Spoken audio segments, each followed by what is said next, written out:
So if you have a cell drop out or stop reading what's expected during a dive, it could be a couple of things that cause that. But if we've determined that it's not a little bit of water on the cell or a calibration issue, then it's time to start looking at the cells themselves and the harnesses and run through kind of some basic diagnostics.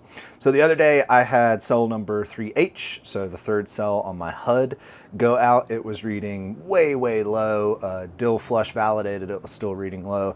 After I got the cells dried off after the dive and looked at it, it is still reading low. So in order to diagnose that, and I've got the light kind of low here because I don't have a polarizing filter, but I'm going to connect my handsets to the HUD side, so green to blue. Not what we typically do, but that's going to allow me to see what's going on with 3H from a millivolt standpoint.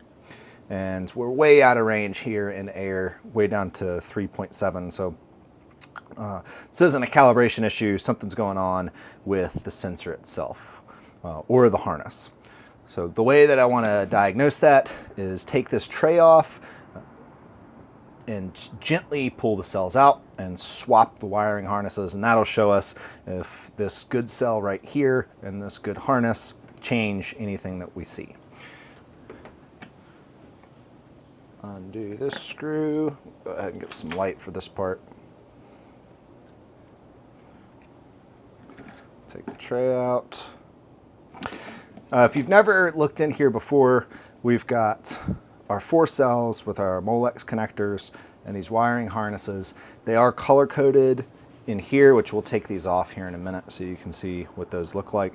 We've got to be super gentle with these wires and these wiring harnesses. If we pull them too hard, they're going to come undone and we've got to replace them. So I've got 3H, that's my cell that I suspect to be bad. I'm going to use a small pick to get at the back side of that Molex connector and remove the connector. And don't pull on the wires when you do this removal, pull on the actual connector itself.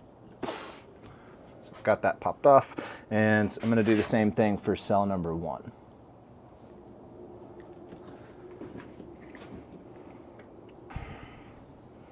So I've got harness number 1 plugged into the number 1 spot. That's at the top. So we have the same order here, cell 1, 2, 3C, and 3H, going green, red, orange, and blue. So I'm going to swap the bad cell harness to the good cell. And what I would expect to see is my millivolts jump up on place number 3, because the harness is what's connected in here. So now the computer thinks that this is cell 3H, and I'm getting pretty good readings. It's definitely in range.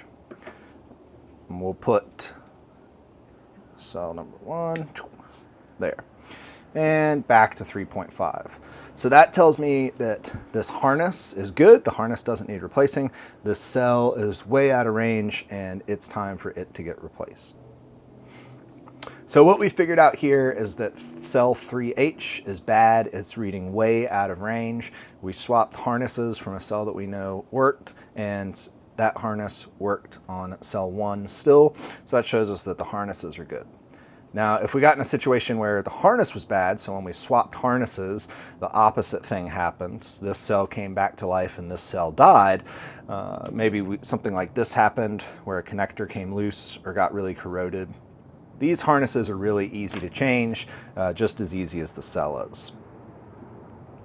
So in order to swap a cell, we pop the harness connector off and unscrew the cell from the tray and screw a new cell into the tray.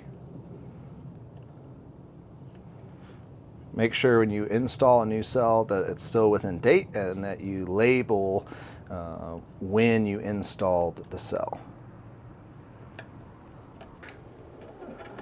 Now, if we ended up needing to change this harness here, all we would do is take a pair of needle nose pliers, grab very gently at the base of the shrink wrap and pull, and the banana clips pop right out. And you've got to be really careful with these wiring harnesses, because if you pull this part too hard, you can pull the wire out, and you never pull the wires from up here because you can pull the wires out there as well,